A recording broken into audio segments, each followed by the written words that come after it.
Hello children, welcome to ఈ తెలుగు పాఠాలు. ఈరోజు మనం 7వ తరగతిలోని ప్రేరణ అనే పాఠ్యభాగం యొక్క టెక్స్ట్ బుక్ ఎక్సర్సైజెస్ నేర్చుకుందాం.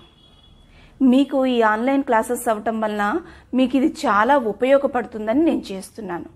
మీకు ఒకవేళ ఉపయోగపడితే లైక్ చేయండి, షేర్ చేయండి, సబ్స్క్రైబ్ చేయండి. మరి పాఠ్యభాగంలోకి వెళ్దామా? చూడండి, టెక్స్ట్ బుక్ ఎక్సర్సైజెస్ చూద్దాము.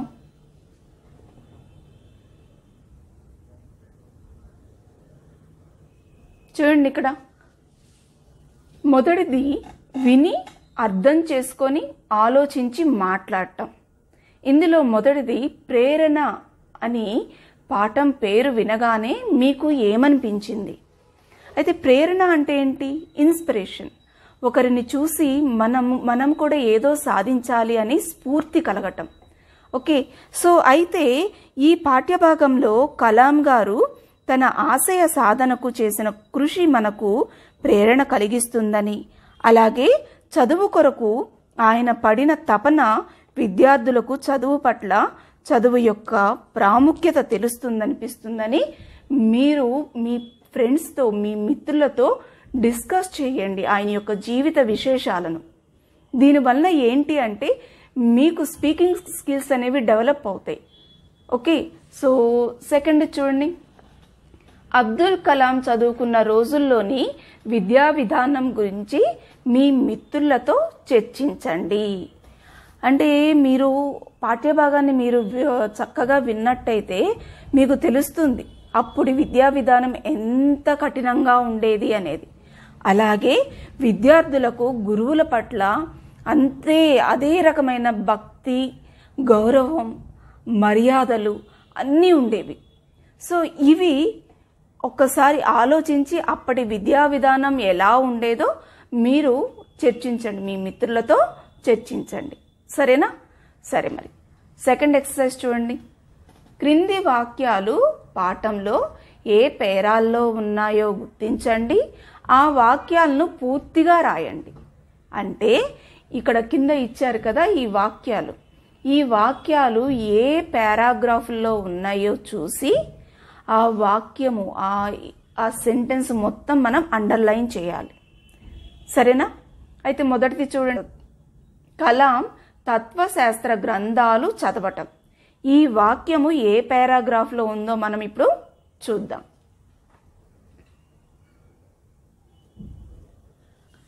ఇక్కడ చూడండి, తత్వశాస్త్ర గ్రంథాలు చదువుతుండే వాణ్ణి. సో ఈ సెంటెన్స్ మనం ఇక్కడ కంప్లీట్గా మనం ఈ సెంటెన్స్ అనేది మనం రాయాలి. అప్పుడప్పుడు తత్వశాస్త్ర గ్రంథాలు చదువుతుండే వాణ్ణి, ఈ వాక్యం అనేది కంప్లీట్గా మనం రాయాలి. తర్వాత చూడండి,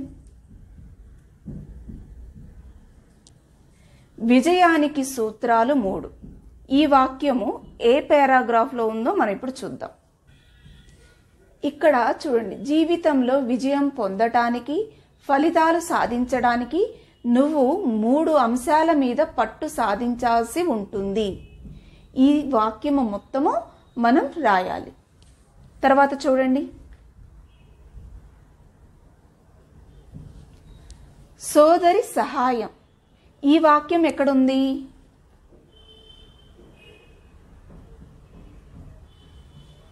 ఇక్కడ చూడండి, నా సోదరి జహోరా నాకు తోడుగా నిలబడింది. ఈ వాక్యము మొత్తము మనము రాయాలి.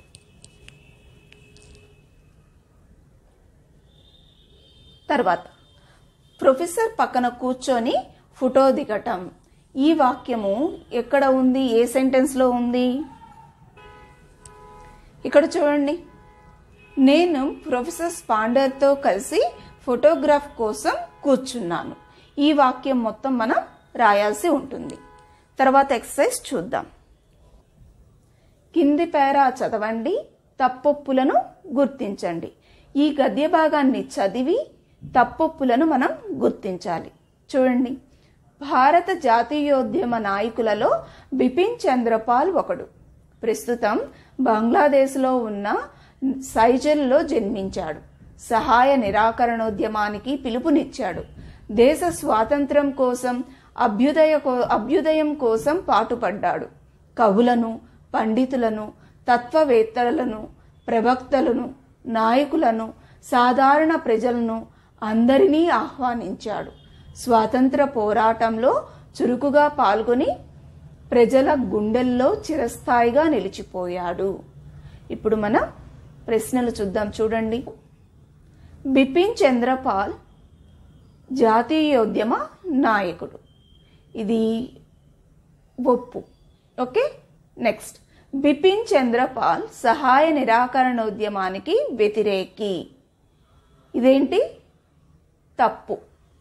బిపిన్ చంద్రపాల్ కవులను, పండితులను స్వాతంత్రోద్యమంలోకి ఆహ్వానించాడు. కరెక్టే కదా, ఇక్కడ ఆహ్వానించాడు కదా. సో ఇది ఒప్పు.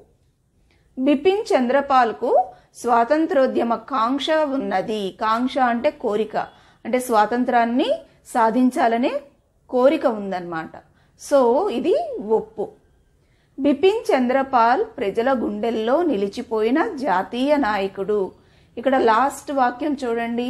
స్వాతంత్ర పోరాటంలో చురుకుగా పాల్గొని ప్రజల గుండెల్లో చిరస్థాయిగా నిలిచిపోయాడు. అంటే ఇది ఒప్పు. ఓకేనా. తర్వాత ఎక్సర్సైజ్ చూస్తే సృజనాత్మకత, ప్రశంస. కలాం తన కోరికను గురించి చెప్పాడు కదా, అట్లాగే మీరు కూడా మీ కోరికను చిన్న కవిత రూపంలో రాయండి. అంటే మీకేదన్నా కోరిక కానీ ఉంటే దాన్ని ఒక కవిత రూపంలో రాయమని చెప్పేసి ఇక్కడ ఉంది. తర్వాత ఈ పాఠం స్ఫూర్తితో మీరే అబ్దుల్ కలాం అయితే నేటి విద్యార్థులకు ఏం చెబుతారు? సందేశం ఇవ్వండి, ఏకపాత్రాభినయం చేయండి. మీరు కలాం లాగా ఏకపాత్రాభినయం చేయొచ్చు, లేదంటే తోటి విద్యార్థులకు మీరు అబ్దుల్ కలాం అయితే మీరేమని చెప్తారు అది మీరు చేయండి. ఓకే. తర్వాత కింద గీత గీసిన పదాలకు అర్థాలను రాయండి. ఈ క్రింద వాక్యాలను ఇచ్చారు. ఈ వాక్యాలలో ఒక పదానికి అండర్లైన్ చేసి ఉంది. ఈ అండర్లైన్ చేసిన పదానికి మనము అర్థం చెప్పాలి. ఓకేనా. మొదటిది చూడండి. ఔత్సాహికుడైన వ్యక్తి ఏ రంగంలోనైనా రాణిస్తాడు.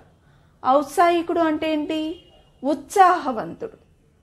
ఔత్సాహికుడు అంటే ఏంటి? ఉత్సాహవంతుడు. జిజ్ఞాసువు కొత్త విషయాలను తెలుసుకుంటాడు. రెండవది ఏంటి? జిజ్ఞాసువు అంటే ఏంటి? ఇక్కడ కోరిక. జిజ్ఞాస అంటే ఏంటి? కోరిక, తపన. మూడవది, సుస్మితకు డాక్టరుగా ఎదగాలని ఆకాంక్ష. ఆకాంక్ష అంటే కోరికే. జిజ్ఞాస అన్న, ఆకాంక్ష అన్న కోరికే. అభ్యర్థుల ఎన్నికల సమయంలో వాగ్దానాలు చేస్తారు. వాగ్దానం అంటే ఏంటి? మాట ఇవ్వటం, ఇంకొకరికి మనం మాట ఇవ్వటం అన్నమాట. ఓకే. సో ఇక్కడ తర్వాత ఎక్సర్సైజ్లో పాఠంలో శాస్త్ర సంబంధ పదాలు ఉన్నాయి, వాటిని పట్టికగా రాయండి అన్నారు. మనకి టెక్స్ట్ బుక్లో చాలా సైన్స్కి సంబంధించిన వర్డ్స్ చాలా ఉన్నాయి. సో అవన్నీ కూడా మీరు గుర్తించి రాయండి. తర్వాత చూడండి. క్రింది వాక్యాలలో సమానార్థాన్ని ఇచ్చే పదాలున్నాయి, వాటిని గుర్తించి రాయండి. అంటే ఈ కింద ఇచ్చినటువంటి ఈ వాక్యాలలో ఒకే అర్థాన్ని ఇచ్చే పదాలున్నాయి. అవి ఎక్కడున్నాయి, అవి ఏంటి అనేవి మనం చూసి రాయాలి.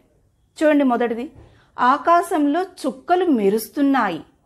ఆ గగనంలోనే చంద్రుడు కాంతులీనుతున్నాడు. అందుకే నింగి అంటే నాకెంతో ఇష్టం. ఇందులో ఆకాశమన్నా, గగనమన్నా, నింగి అన్నా ఈ మూడు పదాలకి ఒకటే అర్థం కదా. అలాగే రెండవది చూడండి. భూమి మీద జీవరాశులున్నాయి. అదే వసుధలో నిధి నిక్షేపాలు ఉంటాయి. అట్టి ధరణికి వృక్షాలు అందాన్నిస్తాయి. ఇందులో ఒకే అర్థం ఇచ్చేటువంటి పదాలు ఏమేంటి? భూమి, ధరణి, వసుధ. అర్థమైందా? మూడోది చూడండి. ఆయనకు సుమారు 30 ఏళ్ళు. ఉద్యోగంలో చేరి ఇంచుమించు 6 సంవత్సరాలైంది. ఏడాదికి దాదాపు 2 లక్షలు సంపాదిస్తున్నాడు. ఇందులో ఒకే అర్థం ఇచ్చేటువంటి పదాలు ఏమేమున్నాయి? సుమారు, ఇంచుమించు, దాదాపు. ఈ మూడిటికి ఒకటే అర్థం. అలాగే ఇంకొక పదం కూడా ఉంది, ఏళ్ళు, సంవత్సరం, అలాగే ఏడాది. ఈ రెండిట్లో ఏదైనా రాయొచ్చు, ప్రాబ్లం లేదు. ఓకే. తర్వాతది, కిరణ్కు కలెక్టర్ కావాలని కోరిక. తన ఆకాంక్ష నెరవేరటానికి నిరంతరం శ్రమించాడు. పరీక్ష ఫలితాలు రాగానే తన వాంఛ నెరవేరిందని సంతోషించాడు. ఇందులో ఎక్కడుంది చెప్పండి? ఏ వర్డ్స్? కోరిక, ఆకాంక్ష, వాంఛ. ఇవి ఒకే రకమైన అర్థాన్ని ఇస్తాయన్నమాట. అర్థమైందా? తర్వాత ఎక్సర్సైజ్ చూడండి. ఇక్కడ కొన్ని పదాలు ఇచ్చారు. ఆ పదాలని అర్థవంతంగా మనం విడదీసి సంధి పేరు అనేది మనం రాయాలి. చూడండి, మొదలైంది. ఈ పదాన్ని మనం ఎలా విడదీస్తాము? మొదలు ప్లస్ అయ్యింది. ఏ సంధి? ఉత్వ సంధి. అలాగే మేల్కొల్పాడంటే, ఈ పదాన్ని మేల్కొల్పాడు ప్లస్ అంటే, ఇది కూడా ఉత్వ సంధి. మూడోది ఉంటుందని. ఎలా విడదీస్తాము? పదాన్ని అర్థవంతంగా విడదీయాలి. ఉంటుంది ప్లస్ అని, ఉంటుందని. ఇదేంటి? ఇత్వ సంధి. మరి నాలుగోది వచ్చేసరికి నాకిప్పటికీ. నాకు ప్లస్ ఇప్పటికి. ఇది ఏ సంధి? ఇత్వ సంధి. నైపుణ్యముందో. తర్వాతదేంటి? నైపుణ్యముందో. ఈ పదాన్ని విడదీసేటప్పుడు నైపుణ్యము ప్లస్ ఉందో, ఇది కూడా ఉత్వ సంధి. తర్వాత చూడండి, కింది వాక్యాలు చదవండి. గీత గీసిన ప్రత్యయాలు ఏ విభక్తికి చెందినవో గుర్తించండి, రాయండి. మనకి కింద కొన్ని వాక్యాలు ఇచ్చారు. వీటిల్లో ఉన్న అక్షరాలు ఏవైతే ఉన్నాయో ప్రత్యయాలు అంటాం. ఈ ప్రత్యయాలు ఏవైతే ఉన్నాయో ఈ ప్రత్యయాలు ఏ విభక్తికి చెందినవో మనం ఇక్కడ రాయాలన్నమాట. అయితే ఇక్కడ మొదటిది ఎక్సర్సైజ్ అక్కడే ఇచ్చేసారు చూడండి. ఆదిత్య మంచి బాలుడు. ఈ డు అనేది ఏంటి? డుమోవులు ప్రథమా విభక్తి కాబట్టి ఇక్కడ ప్రథమా విభక్తి. అలాగే రెండవది సూర్యనారాయణ శాస్త్రి గారితో నడిచాను. తో అనేది ఏంటి? చేతంచే తోడంతోన్. ఏ విభక్తి? తృతీయ విభక్తి.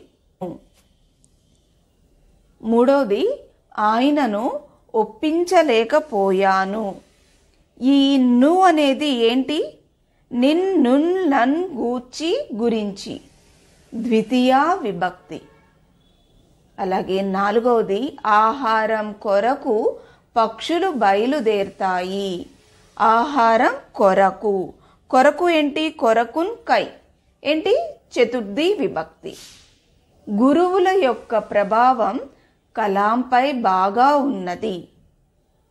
గురువుల యొక్క ప్రభావం కలాంపై బాగా ఉన్నది. ఈ యొక్క అనేది ఏంటి? షష్ఠీ తత్పురుష సమాసం. కిన్ కున్ లోన్ లోపల యొక్క. సో షష్ఠీ తత్పురుష సమాసం. చెరువుల యందు ఉన్న తామరలు సౌందర్యాన్నిస్తాయి. అందు. అందు అనేది ఏంటి? సప్తమి విభక్తి. ఓ బాలలారా కలలు కనండి. ఓ ఓ అనేది ఏంటి? సంబోధన ప్రథమా విభక్తి. అర్థమైందా? ఇక్కడ ఉన్నటువంటి ఉత్వ సంధి ఇత్వ సంధి ఏవైతే ఉన్నాయో అవి నేను డిస్క్రిప్షన్లో లింక్ పెడతాను. ఒకవేళ మీకు చూడాలనిపిస్తే చూడండి. ధన్యవాదాలు.